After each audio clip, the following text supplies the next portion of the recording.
Assalamualaikum warahmatullahi wabarakatuh. Perkenalkan, saya Muhammad Fatir Mutakin. Pada kesempatan kali ini saya akan mempresentasikan beberapa tema menarik mengenai pendekatan-pendekatan dalam membaca sejarah. Yang pertama ada covering law model, yang kedua ada hermeneutika sejarah, yang ketiga ada narativisme sejarah, yang keempat ada postmodernisme sejarah. Yang dimana tema-tema ini akan kita bahas lebih spesifik untuk kedepannya nanti, yang dimana dari materi-materi tersebut atau pendekatan-pendekatan tersebut tentunya sangat penting dalam membaca peristiwa-peristiwa sejarah, mulai dari periodisasi dan lain-lain sebagainya. Baik, yang pertama ada covering law model. Covering law model ini adalah pendekatan ilmiah dalam filsafat sejarah yang menjelaskan peristiwa sejarah berdasarkan hukum kausalitas universal. Model ini juga dikembangkan oleh Karl Hempel yang berpendapat bahwa penjelasan sejarah harus mengikuti pola logis yang sama dengan ilmu alam.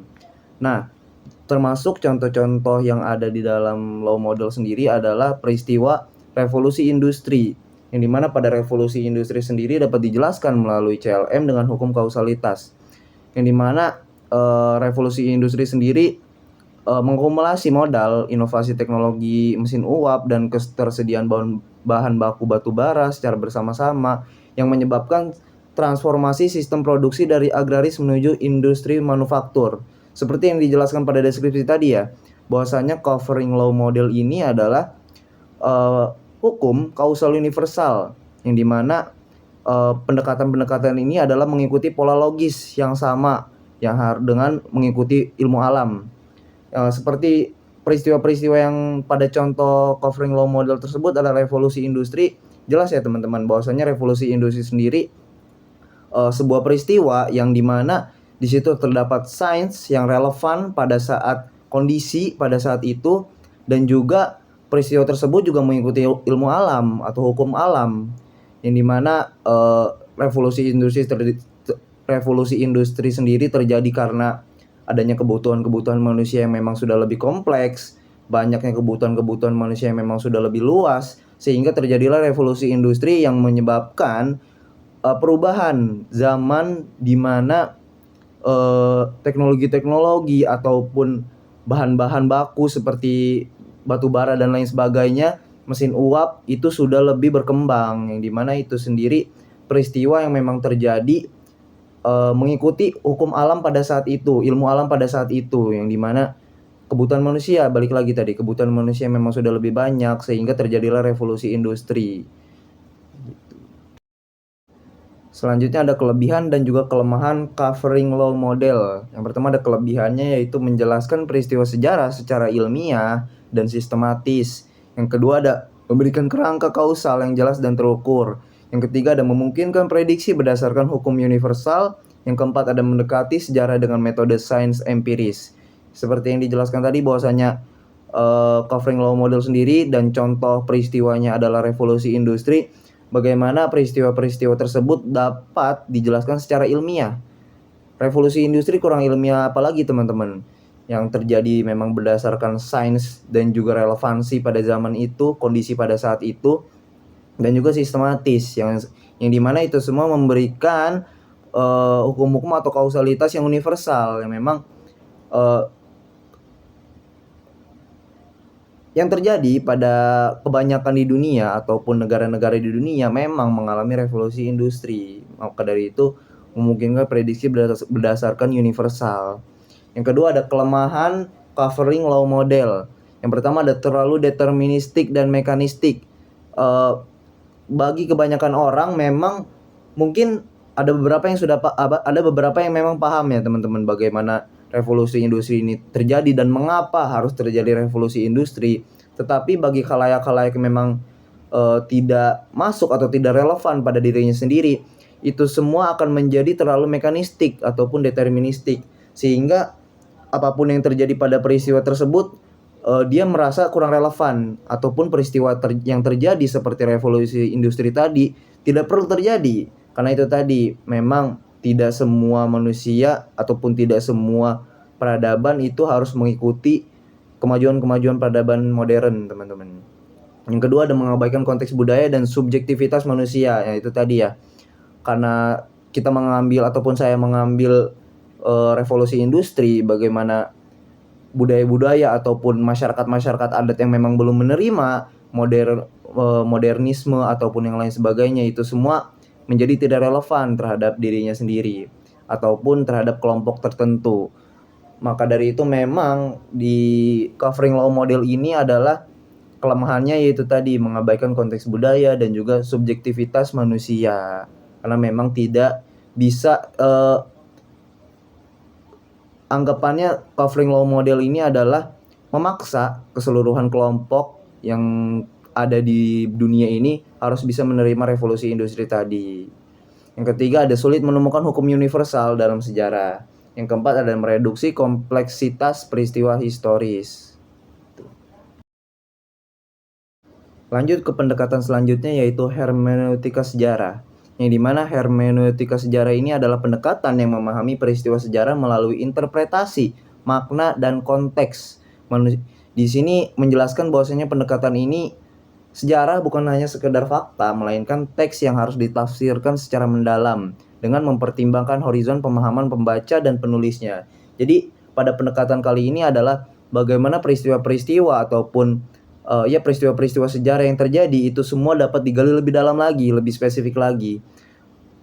Maka dari itu nanti output yang dihasilkan dari pendekatan ini adalah makna di balik terjadinya peristiwa tersebut ataupun kenapa peristiwa tersebut bisa terjadi dan apa dampak positif dan juga negatifnya ketika peristiwa itu terjadi. Tokoh utama yang mengeluarkan lah hermeneutika sejarah ini adalah Wilhelm Diethelm, yang dimana menekankan perbedaan antara ilmu alam dan juga ilmu humaniora. Hans-Hermann Gadamer menggambarkan konsep lingkaran hermeneutis dan pelaburan cakrawala sebagai inti pemahaman sejarah yang subjektif dan juga kontekstual. Dimana si Wilhelm Diethelm ini juga membedakan ya ilmu-ilmu alam dan juga ilmu humaniora, yang dimana seperti yang kita tahu kedua ilmu tersebut memang berdekatan, tetapi pada pemikiran si Wilhelm Diethelm ini dibedakan, yang dimana sebenarnya masih satu kesatuan lingkup ilmu, yaitu ilmu antropologi, yang dimana ilmu antropologi pun membahas juga ya ilmu humaniora dan juga alam dan juga kehidupan manusia lah. Nah, di sini ada contoh peristiwa dari hermeneutika sejarah. Di sini saya mengambil contoh peristiwa sejarah yaitu Proklamasi Kemerdekaan Indonesia pada tahun 17 Agustus 1945. Yang dimana secara hermeneutik sebagai teks penuh makna simbolik, di sini saya mengambil kata kami bangsa Indonesia. Pada kalimat tersebut atau kata tersebut mengandung penegasan identitas kolektif yang melampaui bukan hanya sekedar deklarasi politik, melainkan ekspresi pemahaman diri suatu bangsa dalam konteks penjajahan, yang dimana dalam kata kami bangsa Indonesia sendiri pun bisa digali lebih dalam lagi teman-teman. Seperti yang kita tahu, masyarakat Indonesia pada saat itu pun belum memiliki kesadaran kolektif ya, sampai pada akhirnya ada beberapa pergerakan tokoh-tokoh yang mempergerak lah masyarakat Indonesia agar memiliki kesadaran kolektif, dan itu semua berhasil dicapai. Dan itu pun bisa dicapai karena apa? Karena ada latar belakang ataupun rasa senasib. Kita semua sama-sama dijajah oleh bangsa yang sama, bangsa yang benar-benar menindas kita lah gitu. Sehingga masyarakat Indonesia pada saat itu pun mempunyai kesadaran kolektif. Maka dari itu pada saat proklamasi kemerdekaan Indonesia banyak sebenarnya kalimat-kalimat atau kata-kata yang memang bisa lebih digali lebih dalam lagi melalui pendekatan hermeneutika sejarah ini. Cuman saya hanya mengambil kata kami bangsa Indonesia karena memang dari kata tersebut sangat dalam ya teman-teman maknanya. Itu tadi, kita pun sebagai bangsa Indonesia memiliki kesadaran kolektif berbangsa dan bernegara, dan juga kita mempunyai rasa senasib, rasa yang sama lah ya. Kita pun pernah dijajah pada saat itu, dan sekarang alhamdulillahnya Indonesia sudah di masa kemerdekaan. Masuk ke kelebihan dan juga kekurangan pada hermeneutika sejarah. Yang pertama ada kelebihannya, yaitu memperdalam pemahaman makna di balik peristiwa sejarah, yang dimana pendekatan ini juga menghargai subjektivitas dan juga pengalaman manusiawi, memungkinkan interpretasi kontekstual yang kaya serta membuka ruang dialog antara masa lalu dan masa kini. Seperti yang balik lagi ke deskripsi awal tentang hermeneutika sejarah, bahwasanya hermeneutika sejarah ini adalah menggali lebih dalam makna di balik suatu peristiwa ataupun ya apapun yang ada di dalam peristiwanya ya teman-teman bisa digali. Atau contoh dari saya tadi menggali suatu kata ataupun kalimat dari suatu peristiwa, dan itu semua bisa digali lebih dalam. Nah, pada saat kita menggali lebih dalam tentu terjadi subjektivitas yang tinggi karena perasaan-perasaan orang dalam melihat suatu peristiwa, dalam membaca suatu kalimat itu pasti berbeda-beda teman-teman.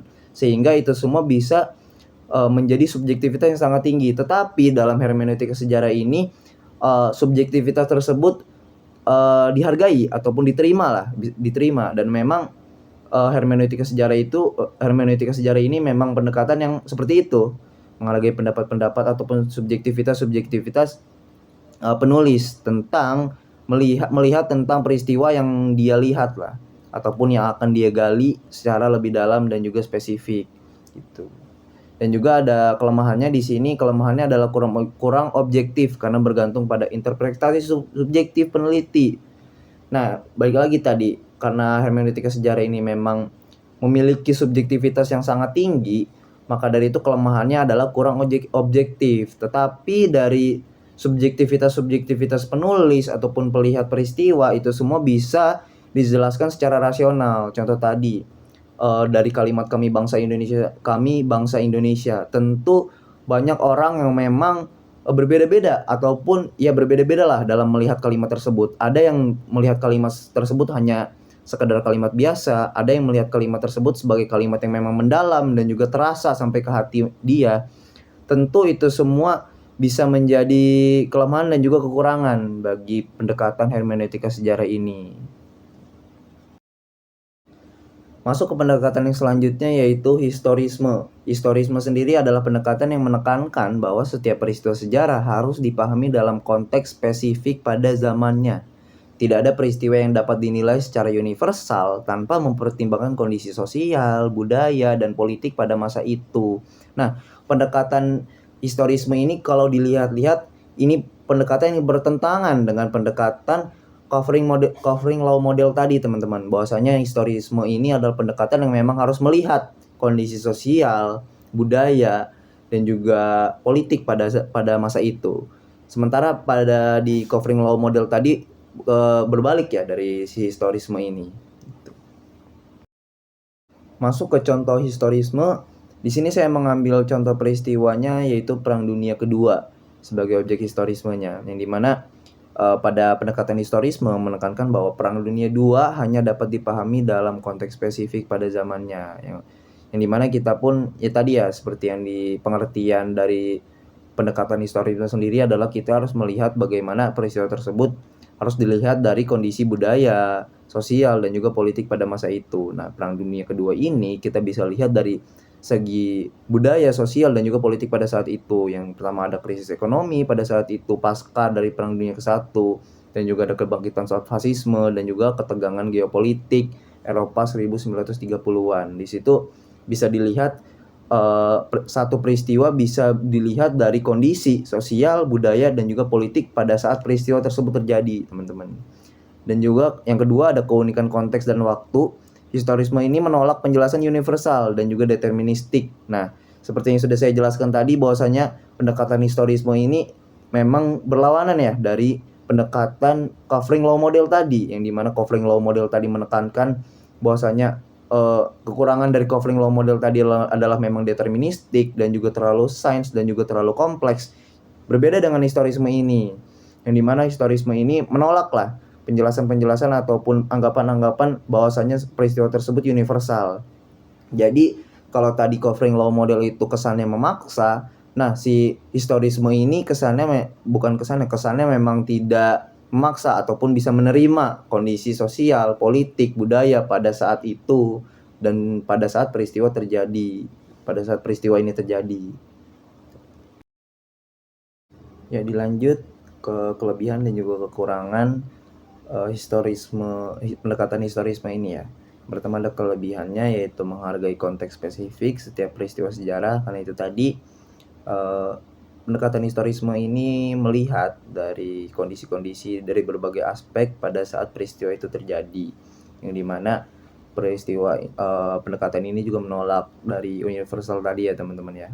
Yang kedua ada mengakui relativitas dan juga keunikan setiap zaman, karena itu tadi pada saat peristiwa-peristiwa itu terjadi harus dilihat dari kondisi sosial dan juga politik pada masa itu, pada masa peristiwa itu terjadi, sehingga bisa melihat aspek-aspek kenapa peristiwa itu bisa terjadi, dampaknya apa yang memicu peristiwa itu terjadi. Yang ketiga ada mendorong pemahaman mendalam terhadap kondisi historis yang melatar belakangi suatu peristiwa. Pada pendekatan historisme ini juga bisa, yaitu tadi lah, mendorong pemahaman mendalam ya terhadap kondisi historis, yang dimana kita juga dilatih untuk melihat dari berbagai sudut pandang, karena itu tadi pendekatan historis.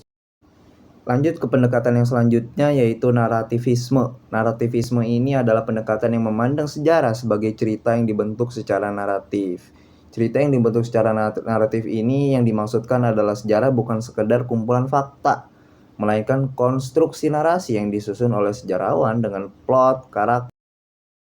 Nah, di sini ada contoh peristiwa dari pendekatan narativisme. Di sini saya mengambil peristiwa sejarah Orde Baru di tahun 1966 sampai 1998. Di sini pada zaman Orde Baru, narasi-narasi atau kata-kata yang sering terkenal ataupun sering didengar bahkan hingga saat ini adalah kata pembangunan. Bahwasanya memang pada saat itu Orde Baru pada tahun segitu pun sudah sedang dipimpin oleh Presiden Soeharto yang memang pada saat itu terkenal dengan Bapak Pembangunan. Maka dari itu kata pembangunan ini bisa menjadi suatu narasi yang dimana satu kalimat ini atau satu kata ini bisa menjelaskan keseluruhan dari masa ataupun zaman tertentu. Lanjut ada kelebihan dan juga kelemahan dari pendekatan narativisme. Yang pertama ada kelebihannya yaitu menonjolkan konstruksi makna dan juga cerita sejarah yang kaya, memberikan ruang bagi interpretasi subjektif yang mendalam. Sejarah menjadi lebih mudah dipahami melalui struktur narasi yang kohesif dan juga bermakna bagi pembaca. Karena memang narativisme ini mengandalkan kata-kata atau kalimat-kalimat tertentu yang memang bisa mewakilkan keseluruhan peristiwa ataupun zaman, maka dari itu kelebihan dari pendekatan narativisme ini juga bisa menjadi subjektivitas yang sangat tinggi juga bagi pembaca maupun penulis-penulis yang melihat dari karangan narativisme. Selanjutnya ada pendekatan postmodernisme. Di sini postmodernisme sendiri merupakan pendekatan kritis yang menolak keberadaan grand narratives ataupun narasi besar tunggal yang mengklaim kebenaran universal. Pendekatan ini juga menekankan bahwa setiap penulisan sejarah adalah konstruksi yang dipengaruhi oleh kuasa, ideologi, dan perspektif tertentu. Postmodernisme ini juga mendekonstruksi teks-teks sejarah untuk mengungkap asumsi tersembunyi, bias, dan relasi kuasa yang melatar belakanginya. Alih-alih mencari suatu kebenaran tunggal, postmodernisme ini juga merayakan pluralitas suara dan juga pengalaman yang selama ini terpinggirkan. Itu tadi ya, karena memang ya balik lagi tidak dapat dipungkiri juga bahwasanya memang sejarah ini juga memiliki subjektivitas yang sangat tinggi. Selanjutnya di sini ada perbandingan kritis nih antara pendekatan-pendekatan yang sudah saya jelaskan tadi. Di sini ada 5 pendekatan dalam filsafat sejarah yang memiliki fokus dan juga metode yang berbeda-beda. Ada yang berlawanan, ada yang mirip, dan lain sebagainya. Yang pertama ada CLM atau Covering Law Model.